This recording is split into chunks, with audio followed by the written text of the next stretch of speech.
में जीवन होता है जैसे खाण का खिलौना है, चीनी का, दीपावली में वो प्रकाशित होता है, घोड़ा बने हुए और उसमें बैठे हुए।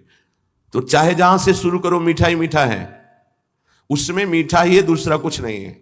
ऐसे ही उपासक को संपूर्ण विश्व आनंद में अनुभव होने लगता है, क्योंकि भगवदाकार वृत्ति है, इष्ट के सिवा कोई नहीं। उसका उठना बैठना चलना फिरना खाना पीना सोना जागना सब आनंदमय होता है। और यही हम चाहते हैं कि हम सर्वानंदमय हो जाए, लेकिन भोगों को भोगने से नहीं, संसार के चिंतन से नहीं, रुपया के बल से नहीं, बुद्धि के बल से नहीं, भगवत भक्ति के प्रभाव से सर्वानंदमय हो जाएंगे, दसों दिशाएं आनंदमय हो जाएंगे। नाम जपत मंगल दिशि दसहु, दसों दिशाएं उसके लिए मंगल भवन हो जाएंगी, जो नाम जप कर रहा है, भगवान के चिंतन में है। बड़ा उपहास करने की चेष्टा की महाप्रभु चैतन्य देव की।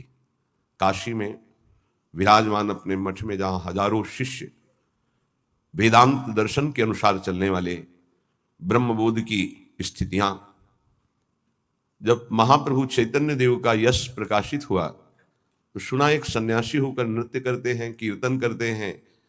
ऐसा सभाओं के बीच में ऐसा नगर कीर्तन होता है, घर में बंद करके दरवाजा कीर्तन होता है, भगत लोग खूब अच्छे अच्छे पदार्थों का भोग लगाते हैं। बड़ा उपहास का भाव उनके अंदर आया। सन्यासी होकर ये नाचते हैं गाते हैं, ऐसा इनको तो एकांत में बैठ करके समाज चिंतन शून्य होकर आत्मस्वरूप में स्थित होना चाहिए। ये व्यवहार, ये तो प्रारंभिक भक्ति के साधकों का होता है, ऐसा नहीं होना चाहिए। जो प्रेम की महिमा नहीं जानते हो, चाहे जितने बड़े ज्ञानी हो, उनकी भाषा बदल जाएगी।